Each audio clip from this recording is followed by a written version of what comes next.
આઠમું કંજક્શન છે because. Because એટલે કે કારણ કે.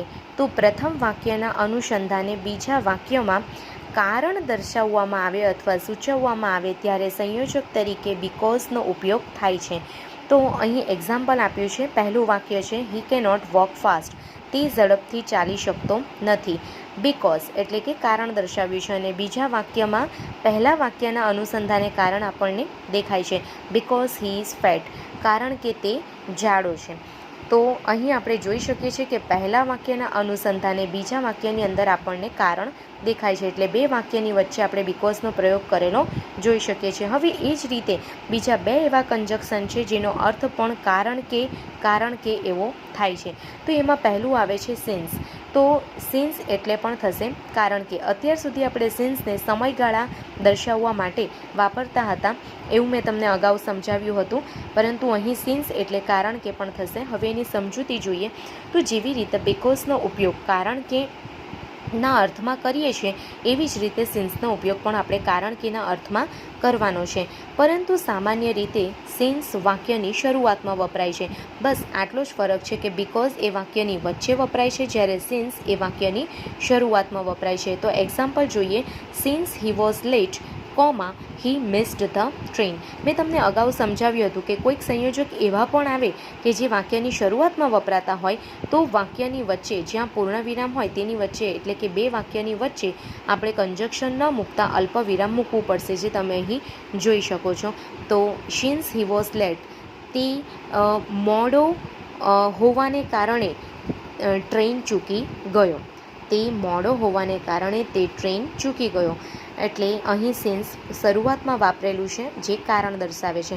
હવે 10મું કંજક્શન જોઈશું એઝ. એઝનો અર્થ પણ થશે કારણ કે. તો આ સંયોજક વાક્યની શરૂઆતમાં કે વચ્ચે પણ વાપરી શકાય છે. તો અહીં તમારે બીજી એક વસ્તુ યાદ રાખવાની છે કે સિન્સ તો વાક્યની શરૂઆતમાં વપરાય છે, પરંતુ એઝ એ વાક્યની શરૂઆતમાં પણ વાપરી શકાય છે અને વાક્યની વચ્ચે પણ વાપરી શકાય છે. એનું એક્ઝામ્પલ જોઈએ. I shall not walk much as I am tired. આ તમે જોઈ શકો છો કે પહેલું વાક્ય મચ સુધી છે, બીજું વાક્ય આઈ એમ ટાયર્ડ છે. આ બંનેની વચ્ચે મૂકેલું એઝ તમે જોઈ શકો છો, વાક્યની વચ્ચે વાપર્યું છે.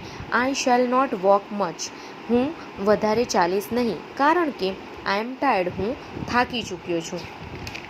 હવે આપણે નેક્સ્ટ કંજક્શન જોઈએ સો દેટ. સો દેટનો અર્થ થાય છે જેથી. હવે આ જે જેથી છે એ ક્રિયાનો હેતુ દર્શાવે છે. કોઈ પણ બે વાક્ય હોય એમાં પહેલા વાક્યની અંદર જે પણ ક્રિયા દર્શાવવામાં આવી હોય એ ક્રિયાનો હેતુ જે હોય એ બીજા વાક્યમાં દર્શાવાયેલો જોવા મળશે અને એ જે હેતુ હશે એ સો ધેટ પછી જ દર્શાવવામાં આવશે. તો એનું એક્ઝામ્પલ હું તમને આપું. I will provide the material so that you can prepare well in the examination. એટલે અહીં જે ક્રિયા છે કે I will provide the material, હું તમને મટીરિયલ પ્રોવાઈડ કરીશ જેથી કરીને તમે પરીક્ષાની અંદર સારી રીતે તૈયારી કરી શકો. તો મટીરિયલ પ્રોવાઈડ કરવાની ક્રિયાનો હેતુ કયો છે કે તમે પરીક્ષાની અંદર સારી રીતે તૈયારી કરી શકો, એ હેતુ છે. તો હેતુ મેં સો ધેટ કરીને દર્શાવ્યો છે. બસ આટલું જ જોવાનું છે કે પહેલા વાક્યની ક્રિયાનો હેતુ એ સો ધેટ કરીને આપણે દર્શાવવો પડશે. એટલે બે વાક્યની વચ્ચે જ્યારે જેથી વાપરવું હોય, ક્રિયાનો હેતુ સમાયેલો હોય ત્યારે આપણે સો ધેટનો ઉપયોગ કરવાનો રહેશે. હવે આપણે નેક્સ્ટ કંજક્શન જોવાનું છે જેનું નામ છે ધો અથવા તો ઓલ ધો. તો આ પણ બંને વાક્યની શરૂઆતમાં વાપરી શકાશે, જેનો અર્થ થાય છે જો કે અથવા તો છતાં પણ. તો અહીં એક્ઝામ્પલ આપ્યું છે. ધો he is clever, he failed. તમને મેં અગાઉ સમજાવ્યું હતું કે જે કંજક્શન વાક્યની શરૂઆતમાં વપરાશે તો ત્યાં એક વાક્ય પત્યા પછી અલ્પવિરામ આવશે, પૂર્ણવિરામ આવશે નહીં. તો ધો હી ઇઝ ક્લેવર, તે હોશિયાર હોવા છતાં ફેલ થયો. હવે બીજું વાક્ય જોઈશું. ઓલ્ધો હી ઇઝ પુઅર. બંનેનો અર્થ સેમ જ થાય છે, જો કે અથવા છતાં પણ. Although he is poor he is happy. Although પણ વાક્યની શરૂઆતમાં વાપર્યું છે. તો જો કે તે ગરીબ છે તેમ છતાં ખુશ છે. અહીં પણ વાક્યના વિરોધાભાસમાં આપણે જોઈ શકીએ છીએ કે ધો અને ઓલ્ધોનો વાક્યની શરૂઆતમાં પ્રયોગ ખૂબ જ સારી રીતે કરવામાં આવ્યો છે અને બંને વાક્યની વચ્ચે અલ્પવિરામ જોવા મળે છે. હવે આપણે નેક્સ્ટ કન્જક્શન જોઈશું યટ. યટ એટલે એ અગાઉ મેં તમને આઈ થિંક સમજાવ્યું છે, જેનો અર્થ થાય છે હજુ પણ, હજુ સુધી. તો આ યટનો ઉપયોગ છે એ બે વાક્યોની વચ્ચે અને વાક્યના અંતે પણ એમ બંને રીતે કરી શકાય છે. મિત્રો યાદ રાખજો, અગાઉ જે સિન્સ હતું એ સિન્સનો ઉપયોગ તમે વાક્યની શરૂઆતમાં કરી શકતા હતા. એસ છે એ વાક્યની શરૂઆતમાં પણ અને વચ્ચે પણ કરી શકતા હતા. તેમજ હવે જ્યારે તમે ધો અને ઓલ્ધો વાપરો છો એ પણ વાક્યની શરૂઆતમાં આવે છે, પરંતુ યટ છે એ બે વાક્યોની વચ્ચે તો આવે છે પરંતુ વાક્યના અંતે પણ આવી શકે છે. તેમજ તેને પ્રશ્નાર્થ અથવા તો નકાર એમ બંને પ્રકારના વાક્યોમાં વાપરી શકીએ છીએ. તો અહીં મેં 3 પ્રકારના એક્ઝામ્પલ તમને પ્રોવાઈડ કર્યા છે, જેનાથી તમને વધારે સારી રીતે યટનો અભ્યાસ કરવા મળશે. પહેલું છે આપણે પ્રશ્નાર્થમાં વાપરી શકીએ છીએ અને વાક્યના અંતે પણ વાપરી શકાય છે. તે જોઈશું કે are you not ready yet, શું તું હજુ સુધી તૈયાર નથી? તો તમે જોઈ શકો છો કે પ્રશ્નાર્થની રચનામાં મેં યટ વાપર્યું છે અને એ વાક્યના અંતે પણ આવ્યું છે. હવે આપણે બીજું એવું વાક્ય જોઈશું જેમાં બે વાક્યની વચ્ચે યટ વપરાયેલું હોય. તો જોઈએ, હર આઈઝ આર વીક, તેણીની આંખો નબળી છે. યટ તેમ છતાં, શી વોચેસ ટીવી, તેણી ટીવી જુએ છે.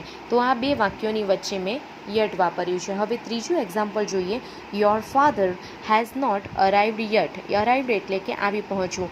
હવે તમે જોઈ શકો છો કે વાક્યના અંતે પણ આપણે વાપરી શકીએ છીએ અને નકારની રચના, અહીં નોટ તમે જોઈ શકો છો, તો નકારની રચનામાં પણ આપણે યટ વાપરી શકીએ છીએ. તારા પિતાજી હજુ સુધી આવી પહોંચ્યા નથી. હવે નેક્સ્ટ જોઈશું બિફોર. બિફોર એટલે કે પહેલાં. તો વાક્યને જોડવા માટે સમયદર્શક શબ્દ તરીકે બિફોરનો ઉપયોગ થાય છે. તો અહીં જોઈ શકીએ છીએ બિફોર એટલે પહેલાં અને આફ્ટર એટલે પછી, બંને સમયદર્શક શબ્દ જ છે. તો એનું એક્ઝામ્પલ જોઈએ, I shall finish this work before you come. એટલે કે બિફોર એટલે પહેલાં અને યુ એટલે તારા. તો તારા આવતા પહેલાં હું આ કામ પૂર્ણ કરી દઈશ. એટલે તારા આવતા પહેલાં અહીં સમયદર્શક શબ્દ તરીકે બિફોરનો ઉપયોગ કર્યો છે અને બે વાક્યની વચ્ચે કર્યો છે. હવે લાસ્ટ જોઈશું 15 conjunction, that is the after. After એટલે પછી. તો આ શબ્દ પણ સમયદર્શક શબ્દ તરીકે વાક્યને જોડવા માટે સંયોજક તરીકે વપરાય છે. Example, start the work after my order. મારા આદેશ પછી કામ શરૂ કરો. આ પ્રકારનું વાક્ય છે. આફ્ટર એ સમયદર્શક છે. મારા આદેશ થયા પછી કામ શરૂ કરો બે વાક્યની વચ્ચે વપરાયેલું જોવા મળે છે.